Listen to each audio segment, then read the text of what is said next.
I told you I had a prompt on the slides here. So we've started to record this session as well, and we will share the recording via our socials. Just quick information about our assessment quality special interest group. Professor Simon Bedford from Western Sydney University and myself from Queensland University of Technology facilitate this special interest group. And you can join us by joining our Facebook group, and you can scan the QR code that's on the screen at the moment, and that'll take you to the Facebook page, and you can request to join us that way. A quick plug-in about the HERDSA conference that's coming up in end of June. If you haven't registered, consider registering. Just Google HERDSA Conference 2022 and you'll get the information over there. Both Simon and I would be there at the conference as well, and we'd love to meet as many members as possible.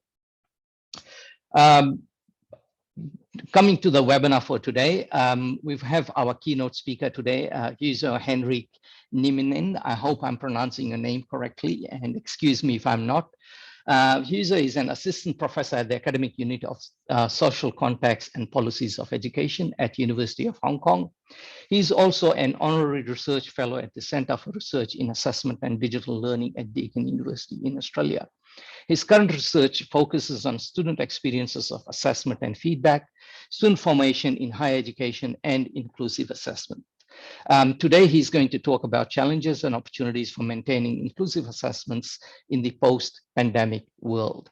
And on that note, I'd like to invite Huzo to take over, and I've stopped sharing. You are more than welcome to start sharing if you want.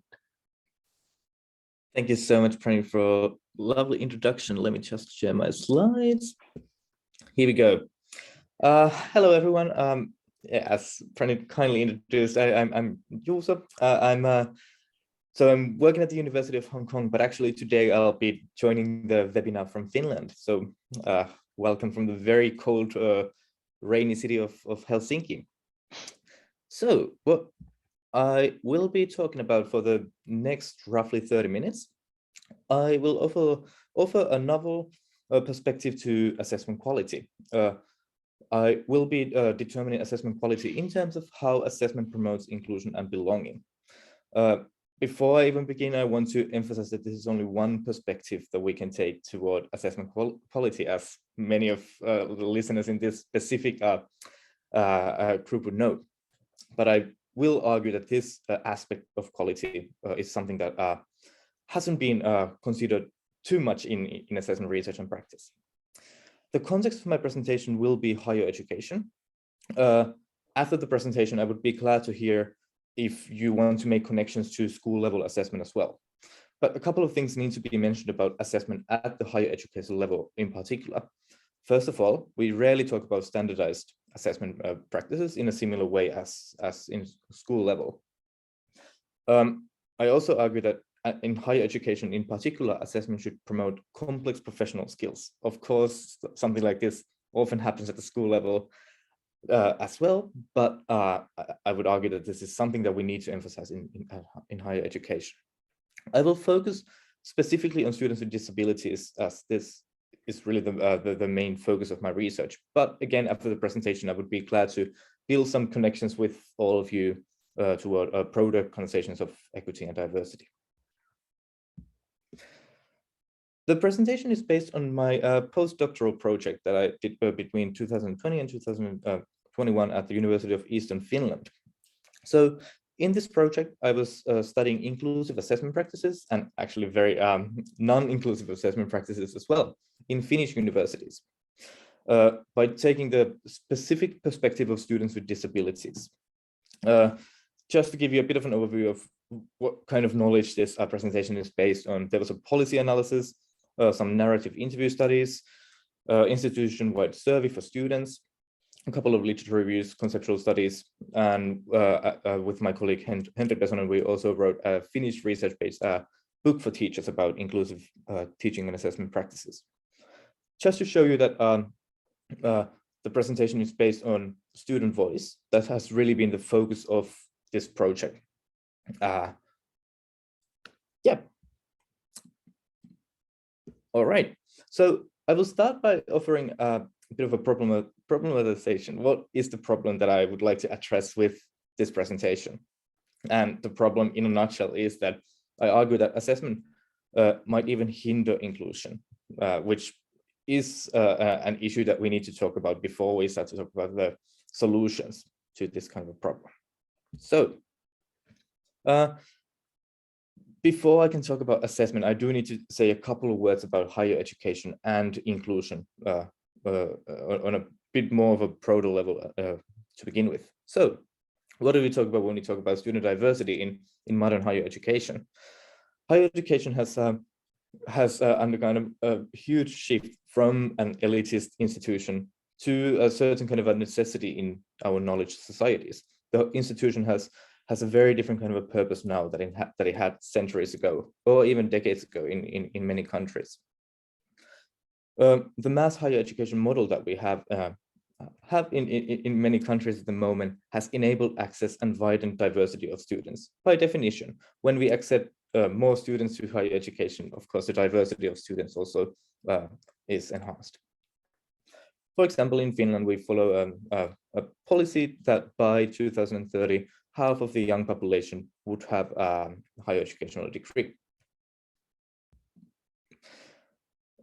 Some tensions arise as academia still remains inaccessible for many students and in particular for people with disabilities. We can see this kind of a tension when we look at the afterthought approach to inclusion. Higher education, by its origins, has not been made to, or has not been decided to address the diversity of all kinds of people in our societies. Only after this institution has developed, we have started to think about student diversity.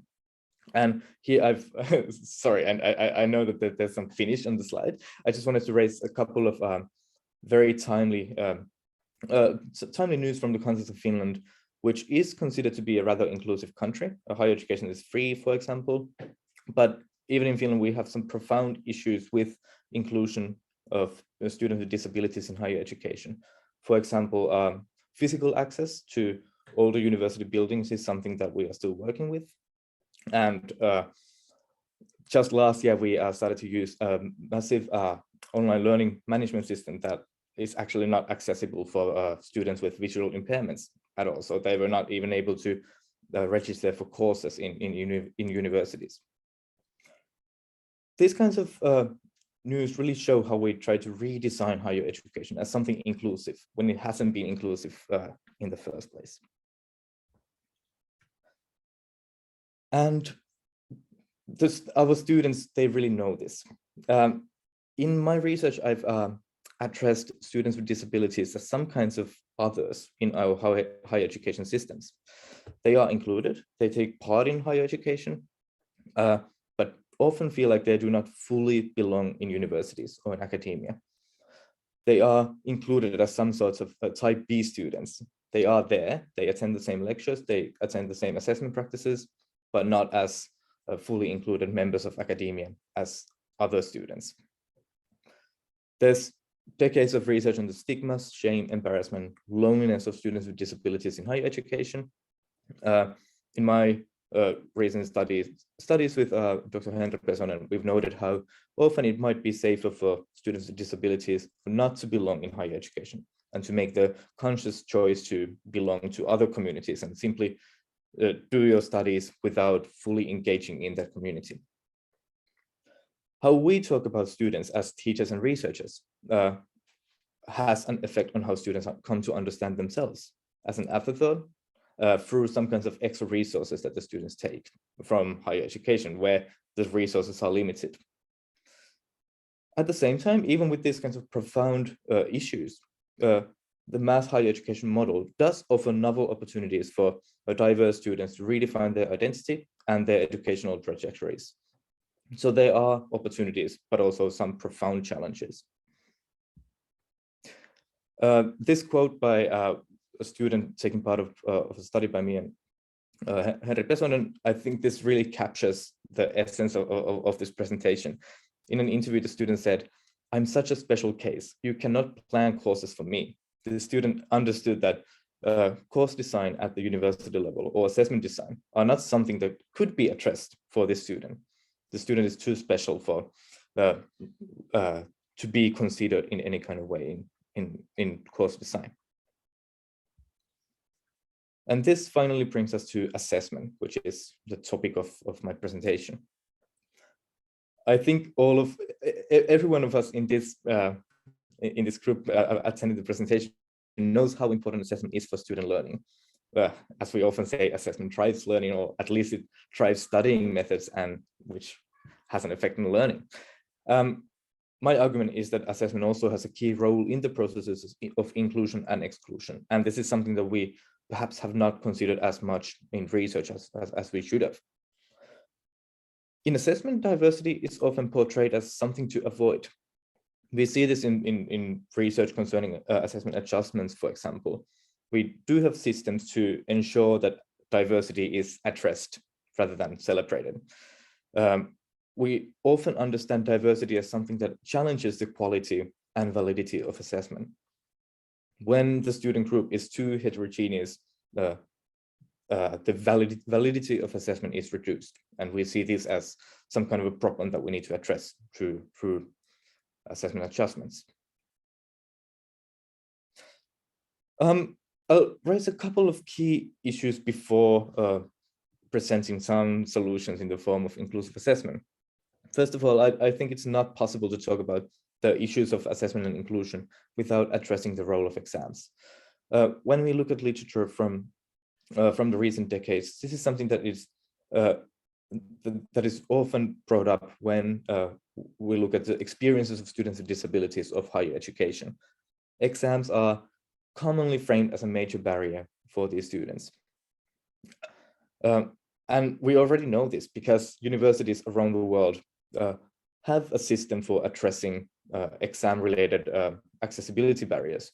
We do have a system of reasonable adjustments provided in legislation in Australia as they are in Finland, whereas inclusive assessment design is not something that we would provide in legislation, at least not as commonly as reasonable adjustments.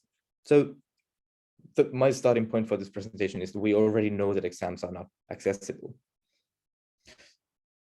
And this is really something that is reflected in my research concerning student experiences of assessment. Here we have a couple of quotes by students with learning disabilities. First, Nava, a student with ADHD, saying that exams cause me a lot of stress, but I don't want to go back to those distressing memories. I've noticed home exams don't stress me as much as normal ones. I'm safe now. And Kura, a student with dyslexia, wrote that, I can't cope with exams. For me, the best assessment methods are learning tasks that you can do online and that give you enough time to complete them. I can complete them with my own computer at my own pace. There's no panic or distressing feeling of having to escape the room. You can see the quite strong language these students are using when they talk about exams.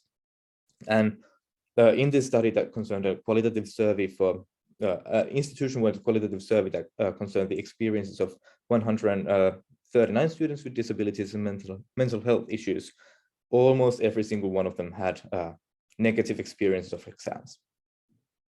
So this is really something that stands up when we talk about assessment and inclusion. A couple of key issues when it comes to the adjustment model. First of all, it is a medicalized approach to support. You do need some sort of a diagnosis or similar kind of a reason to apply for adjustments. This is the common model. We do know that there's a lot of fear of stigma by the students, which is one of the main reasons for students for not applying for adjustments. Again, I wanted to raise a student comment to address these huge issues when it comes to adjustments. Puro, a student with dyslexia in the same study as in the previous slide, commented that assessment adjustments should be made a normal thing because now many people don't want to apply for them for fear of getting labeled. At the beginning of each course, the teacher should mention the possibility of adjustments. This quote summarizes a lot of research on the fear of stigma when it comes to adjustments. And often this is represented as one of the key reasons for students for not applying for support and adjustment when it comes to assessment. Quite often, and this is something that I saw in this study as well, adjustments are seen helpful and beneficial. Gardner, a student with dyslexia, wrote that, I remember the moment in the exam hall when I first panicked. I wanted to escape the situation, but I couldn't move. This still brings tears to my eyes. When I found out about the possibility of adjustments, and when I finally got the permission, I cried out of relief. Thank you so much for assessment adjustments. I don't know what I would do without them, if I would even study here anymore. Again, another story by a student that uses rather strong language. It is quite clear that the experience has been strong for the student. It's not something meaningless. And this quote nicely shows how we do need assessment adjustments, absolutely. But the issue is that even when these practices work, students are the one who are held responsible for change. Students are the one who are responsible for getting a diagnosis, then applying for the adjustments, and then making sure that they actually get the adjustments that they need. In this story, the story had a kind of a happy ending, as you could see, but it was still Gardner who needed to take actions. No responsibilization was held toward the exam-driven culture itself. The assessment design stayed as it was, and Gardner was the only one who needed to take actions. And here we can see the issues of equity when it comes to assessment design. So, huge systemic issues. How to address those is, of course, not an easy question, not something that you can fully address in a 1-hour webinar, but I will do my best to try. I do argue that we do need to design diversity into assessment, and we do need to do this pretty much all the time in higher education. As our students become more diverse because of the mass higher education model, so must our assessment practices. Otherwise, we fail to meet the needs of these students that we include through wider access. I argue that assessment design must celebrate diversity. We do need to make a profound shift from the adjustment model to inclusive assessment design. This means that we need to focus on the barriers assessment causes for student learning and inclusion, and we need to design out these barriers. I do think this that the thinking of instructors in higher education has really changed during the pandemic in terms of who we consider to be the normal students. There's been a long tendency to talk about inclusion work in terms of equity groups or some specific student groups that we can define based on their characteristics. But I think this is something that we have all lived through as teachers and as researchers who have also taken part in the pandemic. We do know how the statistics concerning, for example, student well-being, mental health issues, how they have shifted based on the because of the pandemic. For example, in Finland, every third of university students has applied for support for their mental health. And there's a huge gender gap here. 40% of female students in universities have applied for or have sought for help for mental health issues. That is a huge number. And that really challenges our thinking for offering individualized support for individual students, considering students through equity groups when almost half of female students have sought for medical help. So I think this is a very strong argument for starting to think about assessment from an inclusive point of view. All right, next I will rather briefly present you 4 principles for inclusive assessment based on a study published in Teaching in Higher Education. Perhaps after the presentation, I can post a link in the chat. It's an open access article called Assessment for Inclusion, Rethinking Inclusive Assessment in Higher Education. I will present 4 principles and 4 strategies on a rather broad level, not contextualized in any specific discipline, for example, or any specific country. And after the presentation, I would be glad to hear your thoughts about applying these principles in your own discipline and in your own context. All right. First of all, a huge theme called Celebrating Human Diversity. So with this principle, I draw on literature on AI-proof assessment, as Behrman and Lucking nicely put it. Higher education aims to educate future professionals and not robots, and this has been beautifully shown in this literature about how if assessment could be conducted by AI, it might not meet the goals of educating future professionals. Research on academic integrity knows that that AI can actually handle coursework quite easily. So we do need to start rethinking assessment design from the viewpoint of how diversity could enrich the assessment tasks and university more broadly. I think there's a lot we could learn from the new diversity movement that has already framed differences, diversity, disability, not as something that we should mitigate or cure, but as strengths that we could actually nurture in educational systems. There's a lot there that we could learn from when it comes to assessment design. How we talk and think about disabilities and diversity more broadly really affects how we also think about assessment design. So we do need to nurture multiple ways of knowing and doing in higher education. Higher education has traditionally drawn strongly on visual-based assessment, text-based assessment, and of course, reading and writing have been core skills related to the university system since its very origins. That might be something that has changed quite rapidly when you look at the whole historical continuum of higher education as an institution, because of the digitalization of our modern societies. A part of the solution here is simply using a wider spectrum of assessment practices with multiple digital affordances as well.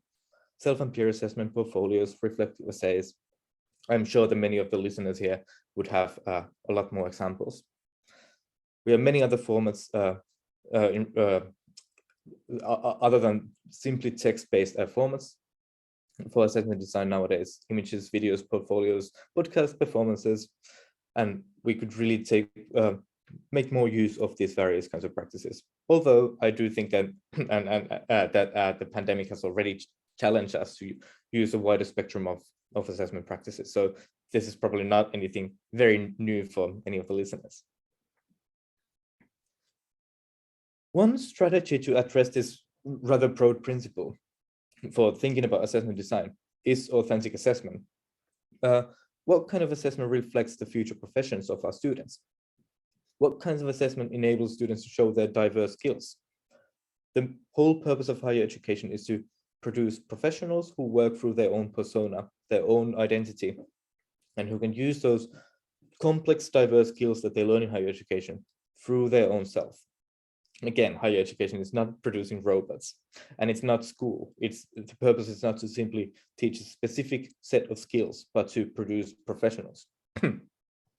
So there's a lot of potential in authentic assessment literature when it comes to inclusive assessment, in terms of how assessment design could see diversity and difference as something that could be nurtured and celebrated, and how diversity could be authentically designed into assessment.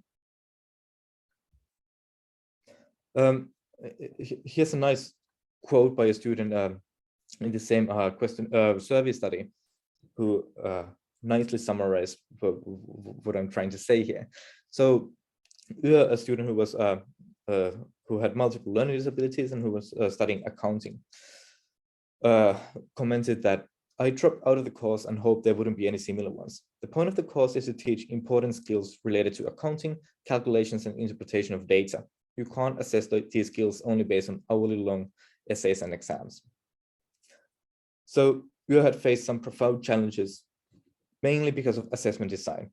We even needed to drop out of their course. And interestingly, often when I talk about inclusive assessment in various events and occasions, what I often hear is that perhaps inclusive assessment is trying to make assessment easier for students. But here, you're actually called for harder assessment, more challenging assessment, not easier. And that is something very important for us to remember. When we talk about authentic assessment and authentic and complex professional skills, that also challenges our thinking about academic standards.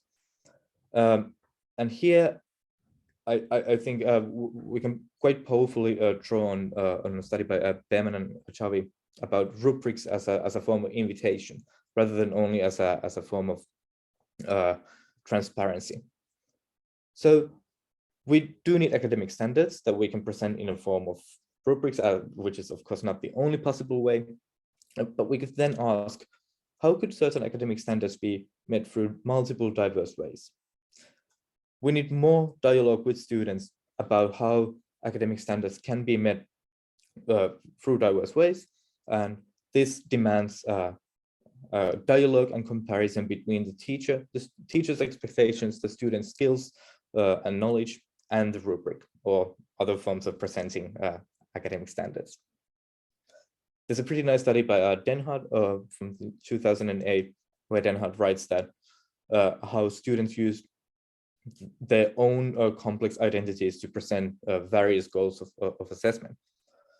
James spoke of composing music with his hands rather than with his thoughts, while Leah spoke of creating simple stories to grasp complex mathematical theories of economics. All right, the first principle was by far the most broad one, and the next three ones are a bit more narrow. So the second principle for inclusive assessment, evaluation of assessment adjustments. There's quite a lot of literature on the failures of the adjustment model that mostly draws on adjustment and underplays inclusive assessment design. We know that this process is often resource consuming. It's a lot of hassle. This specific word is something that is constantly repeated in my multiple datasets. Hassle, that's the word that students very often use. There's often a little information available. Adjustments are mostly related to exams, something that students in my studies have constantly raised up. And as mentioned before, adjustment might even cause stigma and shame, especially when they are being used in front of other students. For example, one specific episode that has been reported in literature across the world is how students who have extra time for their test or exam are doing the same exam and are doing the exam in the same exam hall as all the other students. And when the time is out, only some students stay seated and continue the exams, and everyone can see those students. And they know that they have some kind of a diagnosis, a reason to stay there. That's something that has been reported in my studies in Finland, but also in many studies around the world. One of the key issues is inflexibility. The adjustment system sees disabilities and mental health issues as one of conditions that do not change. For example, Ruska, a student with learning disabilities, was describing how they had divorced, ended up as a single parent, which affected their studies as well. Ruska's brother died for COVID, and Ruska also had multiple learning disabilities. But they were also excelling in their studies. So there were a lot of complexities beyond those on and off kinds of learning disabilities, and assessment adjustments were only able to grasp one single slice of this complexity. Whoop, just get through that. So my strategy to address these issues is flexibility and diversity of adjustments as well. And we could make the process more simple as it currently is. We might need to, in the mass higher education model, we might need to challenge our thinking about who are assessment adjustments for. Currently, we hold this idea that it's that students need a certain kind of a medical or psychological reason to apply for these adjustments. This might be something that we need to challenge as the student population keeps diversifying because of our assessment policies. A wider set of practices is needed beyond the extra time and personal testing rooms as commonly used as the certain kind of a menu of services. Perhaps we could even start to think about authentic adjustments for authentic assessment, what kinds of adjustments students would need in their later life. Principle-free student partnership, a huge theme that I try to address in a couple of minutes. The key issue with inclusive assessment design and assessment adjustments as well is that they are predominantly designed for students, not with them. And this is against the very basic principles of design thinking. If we are designing any kind of a product, we also need to hear the voice of the end users themselves. There are multiple benefits when it comes to co-design in assessment design. Co-design promotes assessment literacy. When students can take part in assessment design, they also see how and why assessment is conducted. And these are, of course, as research in assessment and feedback literacies has shown, important professional skills. Students come to understand the structure of assessment, standards, what academic standards mean in various disciplines, and how those standards and objectives can be measured in a valid and high quality way. After graduation, each student needs to have these skills to evaluate their own work and the work of their peers. Let me share you a story about a lack of partnership in inclusive design. Me and my colleague Henri Pesonen published a paper in 2020 about a large undergraduate mathematics course with roughly 400 students that was designed to be inclusive when it comes to its teaching and assessment practices. The framework of universal design for learning was used to design this hybrid course. This was pre-COVID, to fit the needs of diverse students. There was no exam. Emphasis was on formative assessment and continuous assessment and feedback. And when we studied this course based on product quantitative studies, the results were excellent. The students seemed to have a high quality of learning. In Proda interview studies, the results looked quite nice. We were doing a good job with the inclusive assessment design. However, when we interviewed 3 students with learning disabilities, we noted some major issues for accessibility in this course. And the key issue we faced was that we only realized that after doing this study and this teaching experiment was that we were designing assessment and teaching for students. We never, in any kind of way, participated the students in the design process. We thought we knew what the students need. And I really invite everyone to learn from our mistakes and involve students in the process before this point. A strategy for this, again, a huge thing that is hard to grasp in such a short amount of time, but we do need assessment co-design at a program level, being much more common at the higher education level.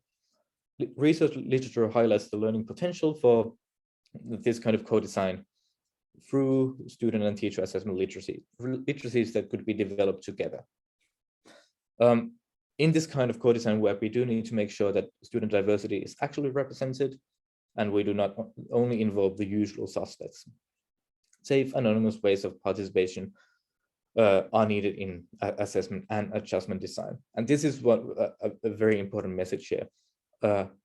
We have very limited amount of literature on co-designing assessment adjustments, but that is really something that we can do as well. All right, final principle, another huge theme to address, interdependence. So overall, when we talk about inclusive assessment, we do need to think about how assessment promotes sense of belonging and inclusion in higher education settings. The issue is that assessment is often a rather individualistic aspect of higher education.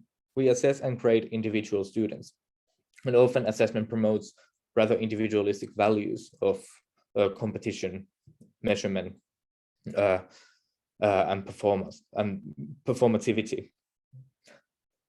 That cannot be the starting point for inclusion work. Inclusion work must always draw on the idea of community and communal social epistemologies, in addition to these individualistic ideas that often are related to assessment.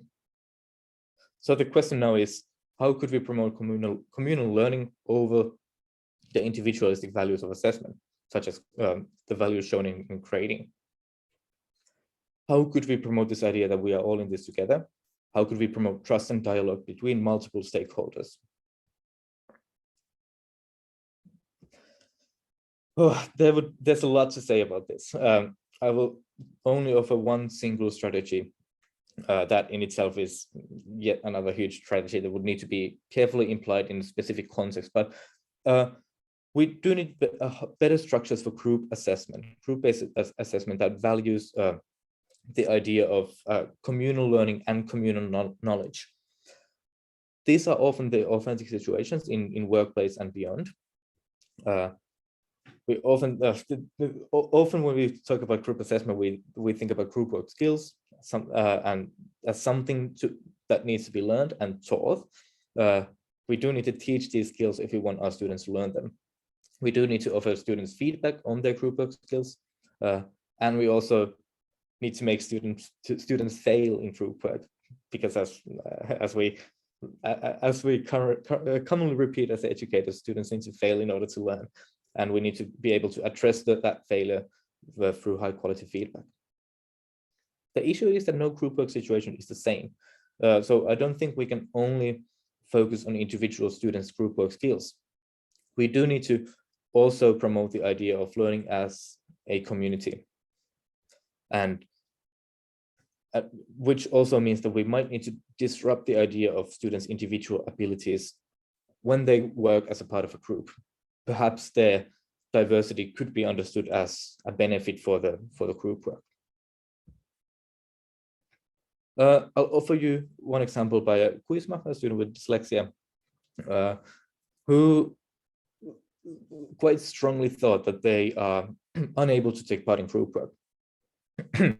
Kuisma said that, "I don't participate in group work. It's pointless that the others have to wait as I am so slow.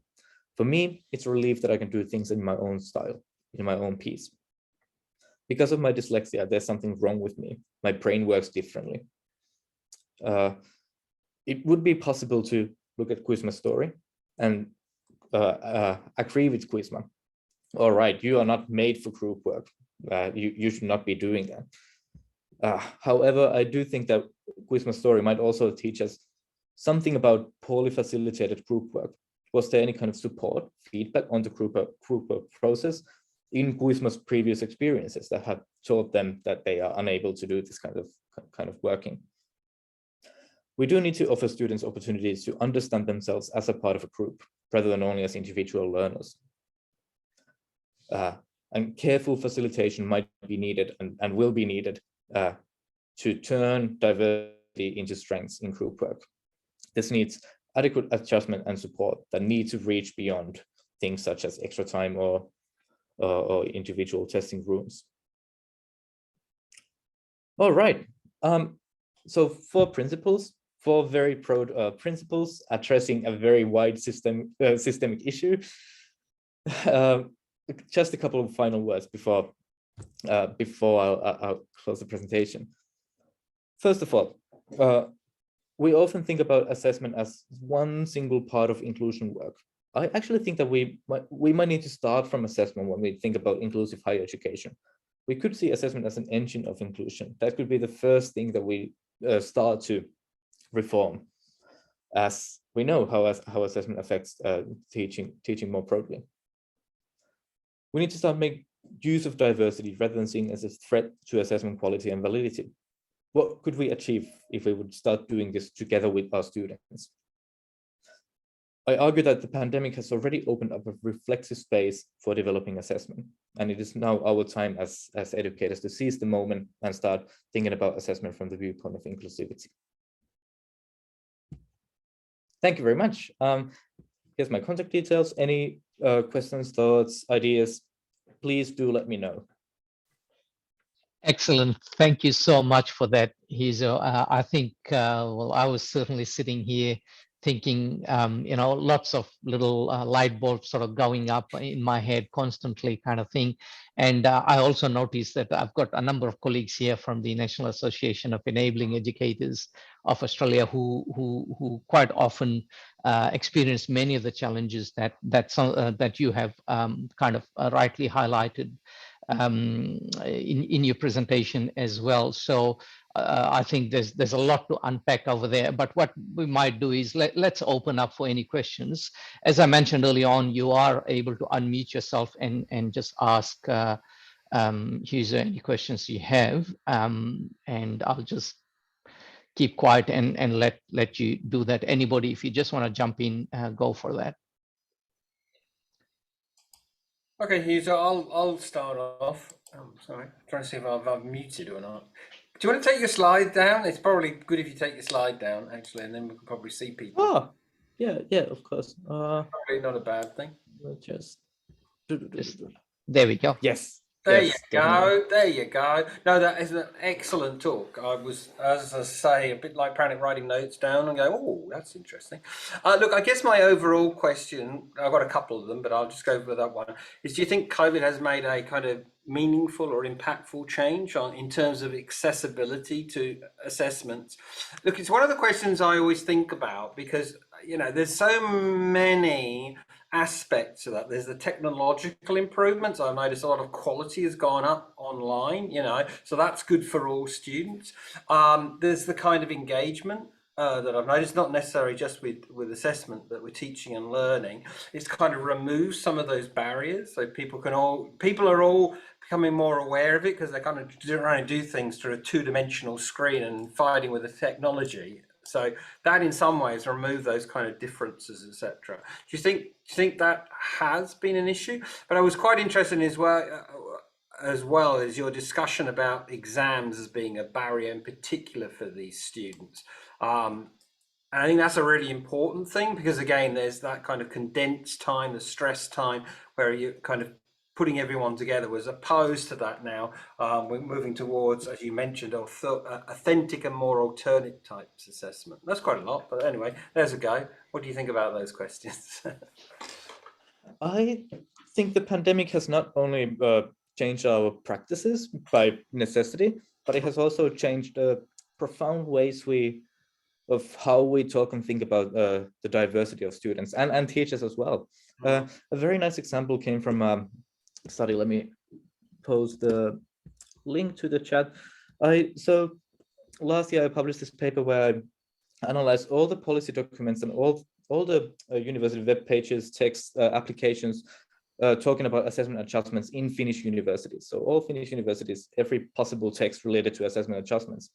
And I conducted a discourse analysis for these texts.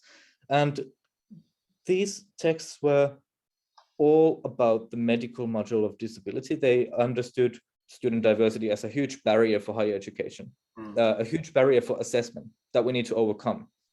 And we do need to do our best to mitigate diversity and disabilities because they are not valuable in any kind of way for assessment. This is a very strong message that could be seen in all the documents that students need to read through when they apply for assessment adjustments. And there was only one single document in my huge data set that was about inclusive approaches, or as often called the social model of disability, that also understands that disability and diversity is not just about the psychological individual features. And that was a document by one of the Finnish universities that was conducted for teachers for how to conduct assessment during the pandemic. And this was the early days of the pandemic. And that specific document asked the teachers to take an inclusive approach by acknowledging that both students and teachers are diverse, but more than that, because of the pandemic, everyone's lives are affected, and we are all in this together. So, and we do need to listen to our students. And there was a specific quote that I think is in the article, saying that, and this document is speaking directly to teachers, saying that in this situation, we can actually talk to these students as we would, as a human would speak to another human. I think it was a nice way of putting it. Like, we can actually talk to the students as if they were human beings and have a conversation with them about how to conduct assessment. So that was a sort of powerful finding in the study. Thanks, it's great. I'm certain there'll be other questions. I've got a question in the chat from Rosie McKay, and she talks about how might these sorts of complex designs work in time limited environments, say with 2,000 plus student cohorts. Have you got any suggestions for that?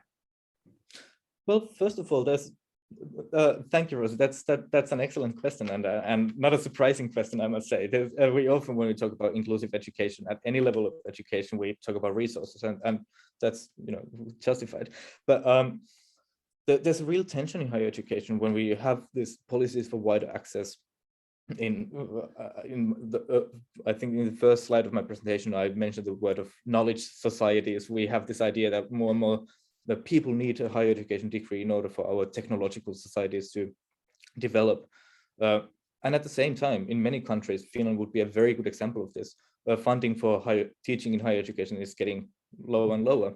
Of course, there's a very real tension here. We are promising something for the students that we might not be able to do.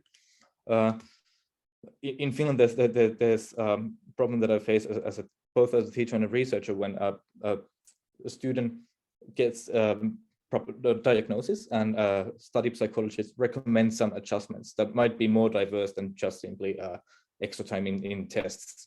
But teachers do not have the capacity to fulfill those adjustments in a course of, say, 2,000 students, as you mentioned, Rosie. So there's a tension that I don't think we can solve in a way that would be satisfying for all the different parties. This is a real, how would you call it, a wicked problem. And that said, at the same time, assessment takes a lot of resources already. One of the, I mentioned this earlier study of ours in which we designed assessment and teaching through universal design for learning framework.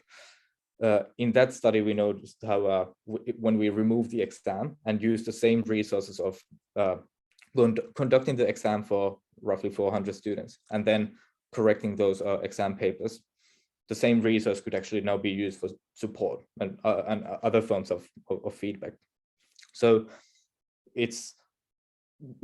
I don't think inclusive assessment is all about having more resources for inclusion work. Of course, that would be lovely as well, but it's also about redirecting the resources that we already use for something more meaningful.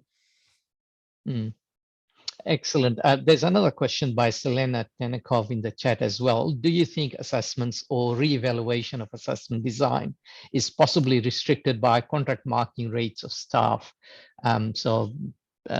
Expectation for staff to mark large numbers of assessments and things like that, and how does that play in translates into inclusive assessment and being fair on students?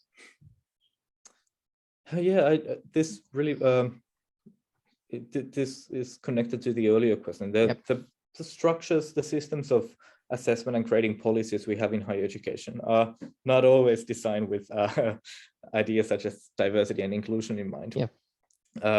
They promote very different kinds of ideologies and practices, and that has really been the key barrier for me as a teacher in higher education while promoting assessment for inclusion, how to do that within structures that are not interested in this kind of work. And this is something that I argue in that paper about assessment for inclusion.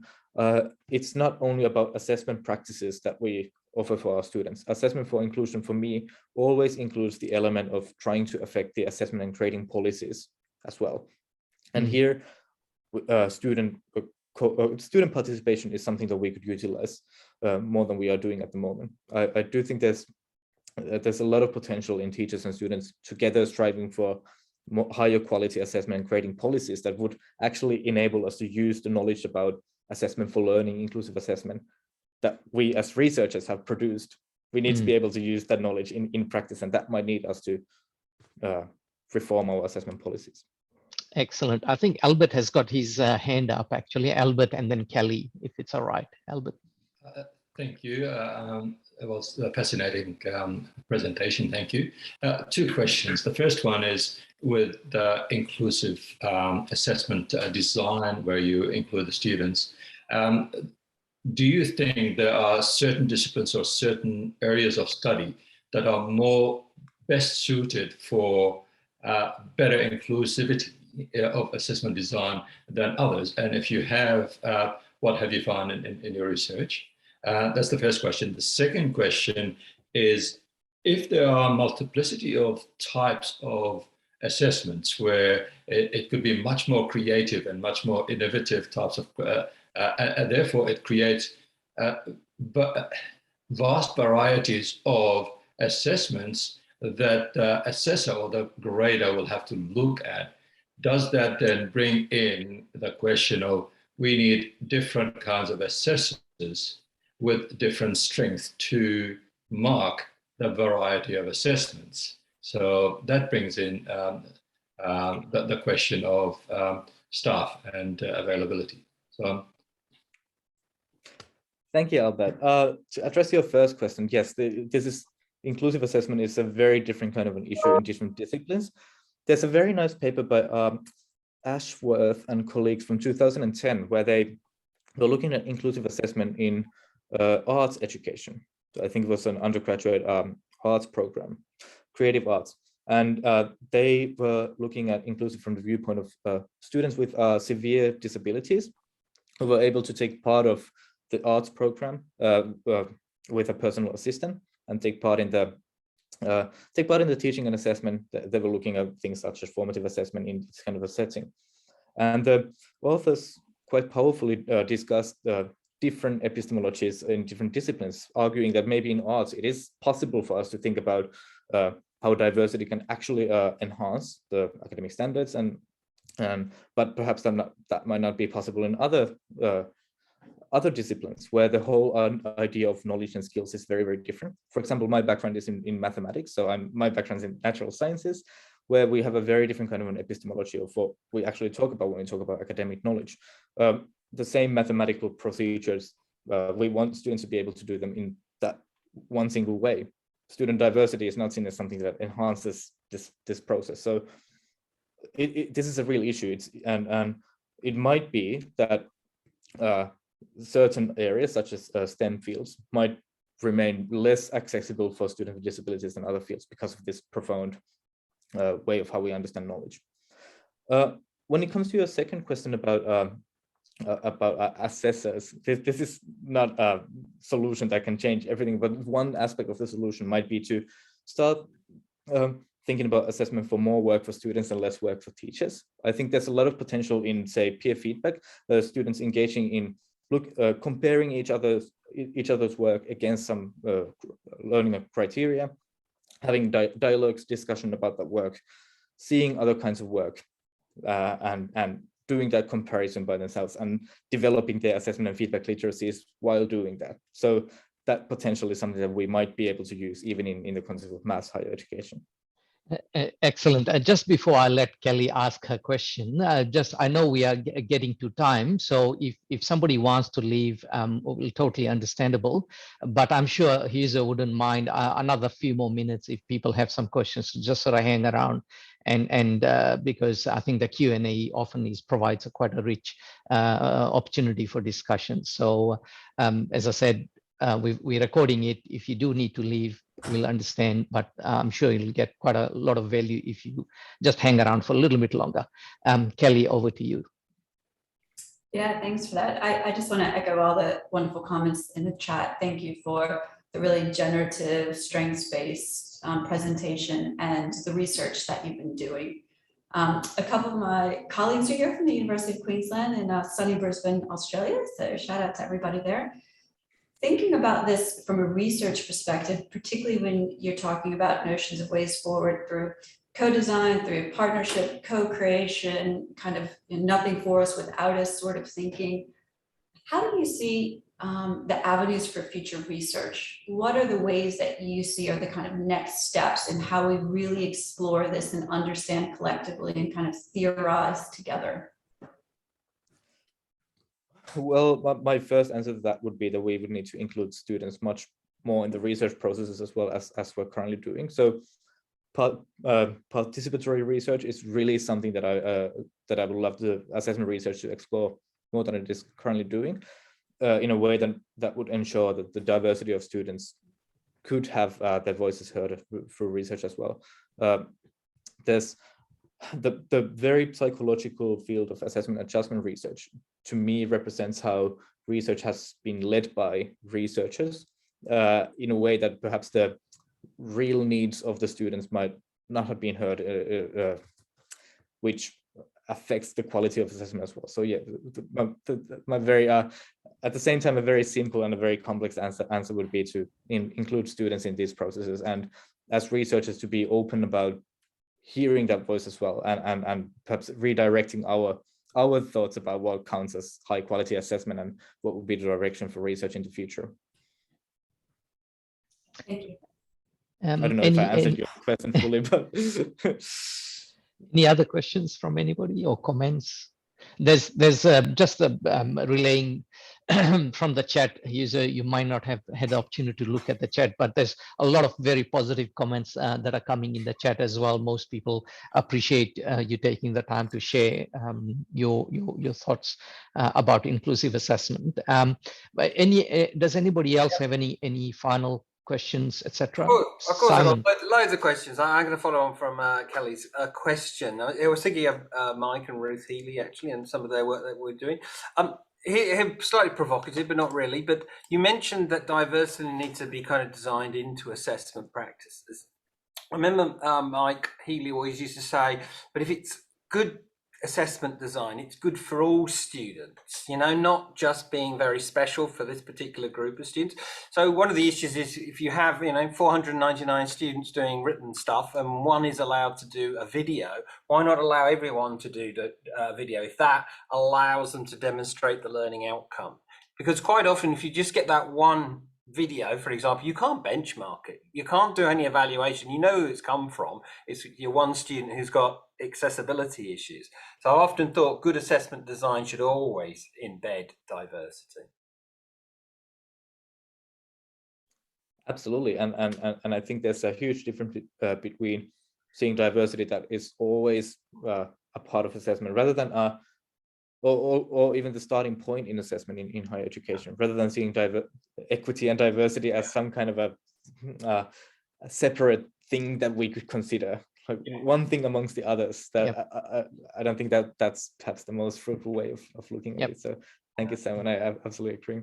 The only other thing I have, and I know we're over time, but anyway, you mentioned something here, and I might have misinterpreted it, but it got me thinking of the other side. You said, I think 40% of females from a particular kind of group sought reasonable adjustments because of mental health, which begs the question, what about the males? What percentage of males sought help? Did I hear that properly? Because you tend to get the impression that males tend not to seek help as much. Based on that previous health survey in Finland, it's roughly 1/3 of students had sought for not only for reasonable adjustment, but for some kind of mental health services. And now I can't. You could do the math if it's 40% for female students, what it is for male students. Now I can't remember the exact number, but still, when we talk about 1/3 of students not only having thoughts of depressing, for example, but actually seeking for support, that's a number that Finland has never faced before. Look, we might wrap that up there now. And look, once again, thank you so much. Actually, what I might do is I'll probably stop the